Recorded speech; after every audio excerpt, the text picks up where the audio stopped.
жылдам ақпарат тарады. Барша қазақ елі көрсін білсін, хабардар болсын. Сәлем қымбатты көрермен, арнамызға қош келдіңіздер. Әлемде және де Қазақстанда болып жатқан ең үздік жаңалықтарды ең біріншілерден болып білгіңіз келсе, арнамызға жазылып лайк түймесін басыңыз. Ешкімге сенбеңіздер. Тұрсынбек Қабатов халыққа видео үндеу жасады.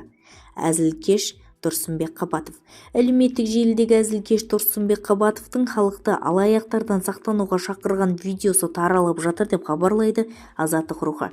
Құрметті жерлестер, Батыс Қазақстан облысындағы Орал қаласында алаяқтар көбейіпті. Сақ болыңыздар. Банктемін деп хабарласып, құжатыңызды жіберсеңіз немесе сізге SMS келеді, соны жіберіңіз дейді екен.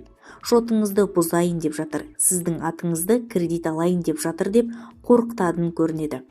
Полициядан біз ба деп хабарласып, ұлыңыз бізде отыр, тәртіп бұзды деп ақша сұрайды. Сондай адамдарға алданып қалмаңыздар. Ешкімге сенбеңіздер дейді әзілкеш. Еске сала кетейік, бұған дейін әнші Тоқтар Серіков те халықта алаяқтардан сақ болуға шақырған болатын. Өнер иесі бұл үндеуді Павлодар облысының Баянауыл ауылындағы концертте қоюға барған кезінде жазған. Қазіргі таңда алаяқтардың көбеюі халықты алаңдатып отыр. Сондықтан ағайын, сіздерді алаяқтарға алданып қалмауға шақырамын. Әртүрлі мемлекеттік мекеменің атынан хабарласып жатыр. Бізге сіздердің құжаттарыңыз қажет немесе карта номеріңіз қажет деп телефон шалса, сенбеңіздер. Алдыменен анық-қанығын біліп, жергілікті органдарға хабарласып, содан кейін ғана мәселені шешу керек.